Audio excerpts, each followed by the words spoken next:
온유한 자는 복이 있나니 저희가 땅을 기업으로 받을 것이며.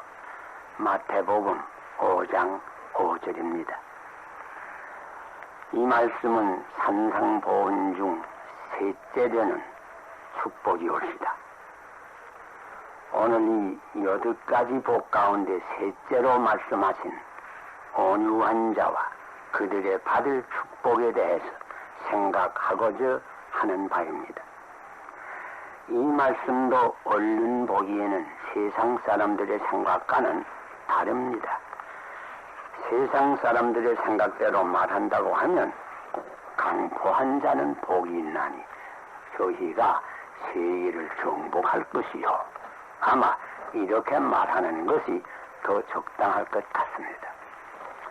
그러나 이 말씀은 똑같은 말씀을 시편 37편 11절에서도 찾아볼 수 있습니다. 오직 온유한 자는 땅을 차지하며 풍부한 화평으로 즐기리로다. 이렇게 기록하였습니다. 온유는 성신의 9가지 열매 가운데 하나로서 갈라디아서 5장에 역시 기록되어 있습니다.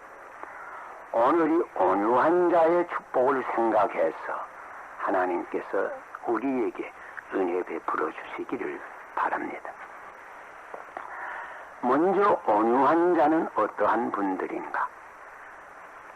이런 것을 생각할 때에 무엇보다도 먼저 우리 마음 가운데 들어오는 생각은 예수 그리스도야말로 가장 온유하신 분이라 하는 생각입니다. 마태복음 11장에 보면 예수님께서 친히 말씀하시기를 수고하고 무거운 짐진 자들은 다 내게로 오라. 내가 너희를 편히 쉬게 하리라. 나는 마음이 온유하고 겸손하니 나의 멍에를 메고 나를 배우라. 주님께서 친히 말씀하셨습니다. 이사야 42장에는 장차 오실 메시아의 모습을 예언하는 가운데 마태복음 12장에서도 인용이 되었지만은 그는 상한 갈대도 꺾지 아니하시고 꺼져가는 등불도 끄지 아니하시겠다 기록되었습니다. 온유하신 성품을 가르치신 것입니다. 이사야 53장에 보면 또한 이렇게 묘사하였습니다.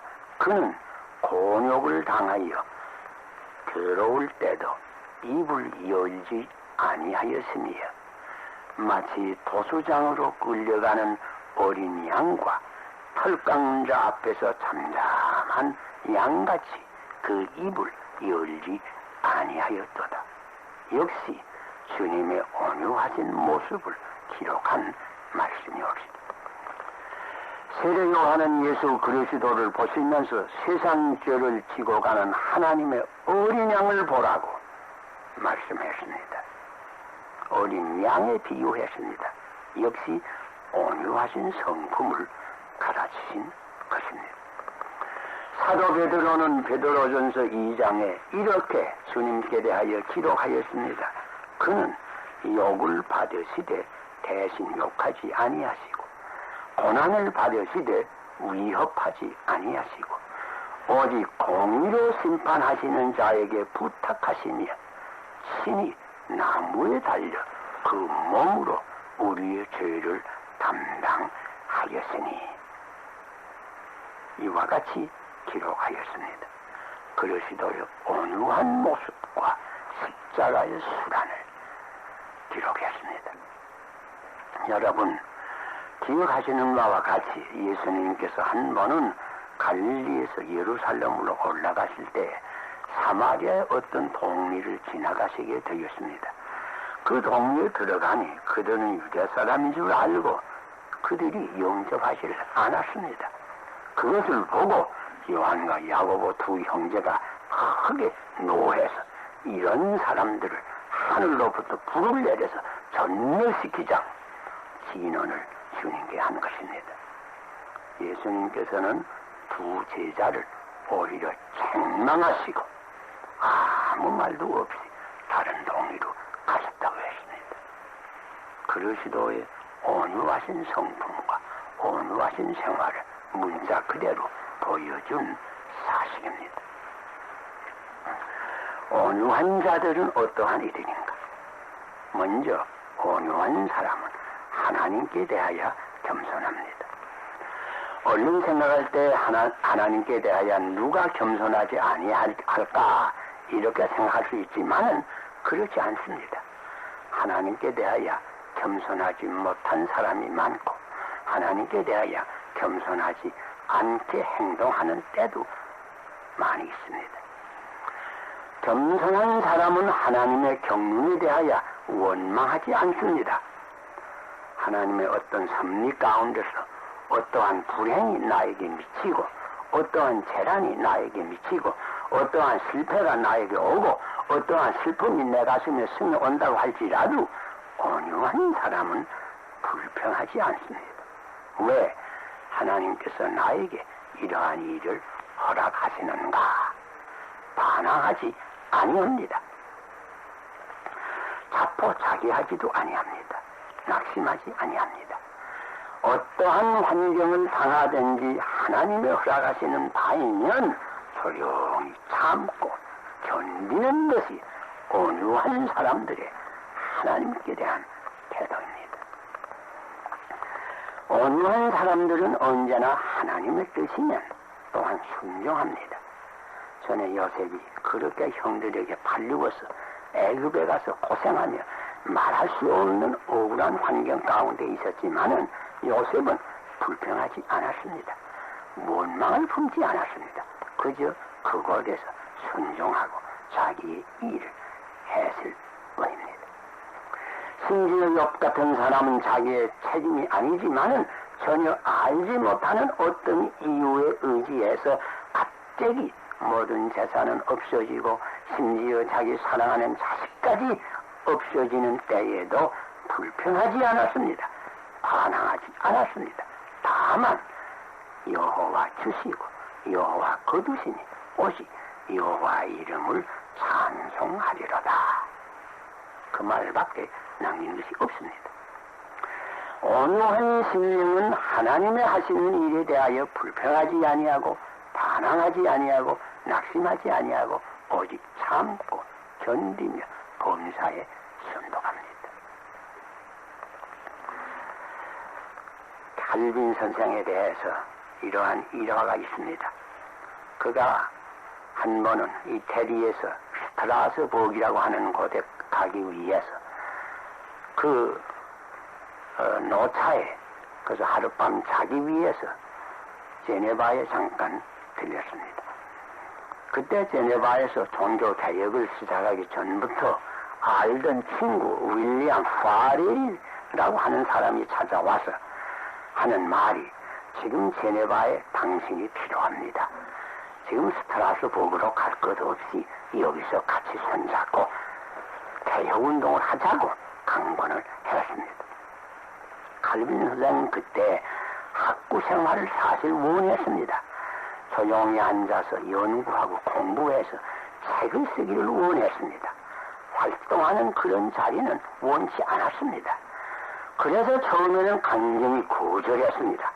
그러나 윌리엄 파렐이 강권할 때에 칼빈 선생은 혹 이것이 하나님의 뜻이 아닌가 하는 생각이 나서 겸손히 순복했다고 합니다.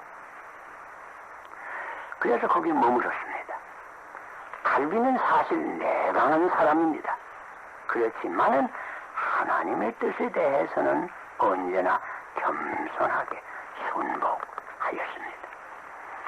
그 후에 연희를 보아도 역시 그렇습니다. 3년 동안 제네바에서 자기 딴은 열심으로 양심적으로 개혁운동을 일으켰습니다. 그러나 제네바 시민은 오히려 불평을 품기 시작해서 마지막에는 시의회에서 칼빈과 파렐을 추방하기로 결의를 했습니다. 그러나 그때 칼빈은 불평하지 않았습니다. 공손히 당신네들이 그렇게 생각하면 우리는 떠나겠습니다 하고 그것을 떠나서 오래 가기를 원했던 스트라스부르크로 갔습니다. 3년 후에 다시 제네바에서 제발 다시 오라고 사람이 와서 간청할 때에도 또 온유한 마음으로 그저 당신이 정 그렇게 생각한다면 원한다면 내가 또 가지요. 이렇게 다시 제네바로 왔습니다. 칼빈은 참 육체도 약한 사람입니다. 그러나 마음이 약한 사람은 아닙니다. 내강한 사람입니다. 그렇지만은 언제든지 하나님의 뜻이면 순종하려고 하는 온유한 근본적인 그리스도의 성품이 그에게 있었습니다. 예수님께서도 겟세마네 동산에서 기도하실 때 아버지여 할 수만 있거든 이 잔을 내게서 떠나게 하여 주시옵소서. 그러나 내 뜻대로 마옵시고 내 뜻대로 마옵시고 아버지의 뜻대로 이루어 주시옵소서 기도했습니다. 온유한 사람은 언제든지 하나님의 뜻을 순종합니다. 그리고 온유한 사람은 역시 사람에게 대해서도 온유합니다. 사람에게 대하여는 어떻게 이것이 나타나느냐? 우선 글자의 뜻대로 부드러운 것으로 나타나는 줄 압니다. 성경 말씀에도 유순한 대답이 분노를 쉬게 한다고 했습니다. 우리 옛날부터 내려오는 속담 가운데도 툭해서 다르고 탁해서 다르다는 말이 있습니다. 부드러운 것으로 나타납니다. 같은 눈으로 보지만 다정한 눈으로 볼 수도 있고 혹은 눈에서 칼날이 나오게 볼 수도 있습니다. 온유한 사람, 사람에게 대하여도 부드러운 것으로 나타나는 줄 생각합니다. 또한 온유한 사람은 자연히 사람에게 대하여 온유합니다. 되지 못하고 된 줄로 아는 것처럼 이런 태도를 가지지 않을 것입니다. 언제든지 온유와 겸손은 한 쌍둥이 같아서 온유한 사람에게는 역시 겸손이 따라다니는 것을 우리가 볼 수 있습니다. 또한 온유는 사람에게 대하여 인내로 나타납니다. 성날만한 일이 있어도 참고 괴로운 일이 있어도 참고 나를 숭상하는 사건이 생겨도 참고 나를 여러 가지로 모략하고 괴롭게 굴지라도 온유한 사람은 곧 반항하거나 원수 갚을 생각을 하지 않고 잘 참아 견딥니다. 이것이 온유한 사람의 성품입니다. 한 걸음 더 나가서 온유한 사람은 사람에게 대하여 어려운 것을 잘 참을 뿐더러 용서하여 줍니다.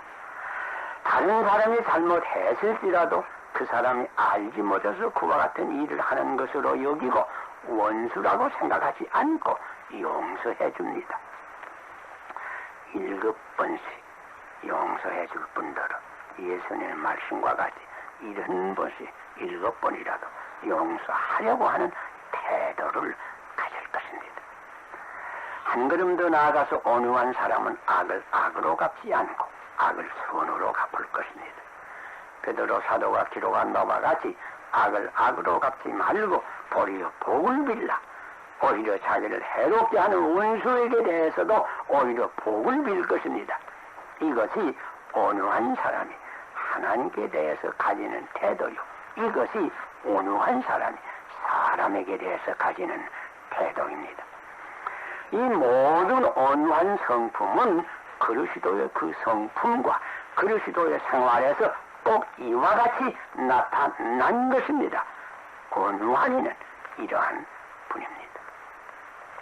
그 다음에는 온유한 자의 축복을 잠깐 생각하고자 합니다.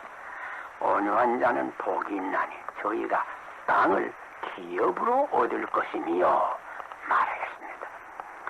이 세상 사람은 흔히 강한 자가 이긴다고 생각합니다. 그러나 꼭 그런 것은 아닙니다. 옛날 우리 동양에서도 유능승강이란 말이 있습니다. 유한 것이 능히 강한 것을 이긴다고 하는 뜻입니다. 옛날 동양의 성현 가운데도 이력복인과 이심복인, 즉 사람이 힘으로 다른 사람을 복종시키는 것과 마음으로 복종시키는 것, 이 두 가지를 비교해서 말할 때 이력복인은 잠깐이요, 이심복인은 영구하다고 하는 진리를 깨달아서 우리에게 가르쳐 주었습니다. 여기 아이들이 읽기 좋아하는 옛날 우화 가운데 이런 얘기 있지요. 강한 바람과 햇빛이 한 번은 내기를 했다고 합니다. 내가 더 힘이 있느냐, 내가 더 힘이 있느냐. 그래서 내기를 했는데 어떤 점잖은 사람이 외투를 입고 모자를 쓰고 지나가는 것을 보았습니다. 그래서 바람과 햇빛은 누가 저 사람의 모자와 외투를 벗길 수 있느냐, 누가 힘이 더 있는가 내기를 해보자고 했다고 합니다.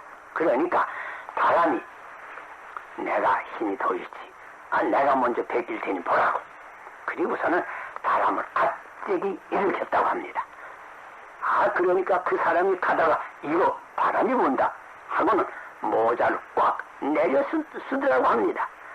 그래도 바람이 자꾸 부니까 그러면 하나만 채웠던 액투 단추를 3개, 4개 모조리 다 채워드립니다. 그래도 바람이 계속 해보니까 야, 바람도 심하다 하면서 두 손으로 모자를 꽉 붙잡고 걸어가더랍니다.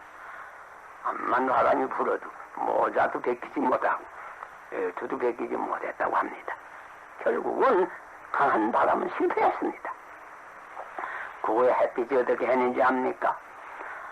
햇빛은 따스한 햇빛을 나게 만들었습니다. 바람 다 잔잔해졌습니다.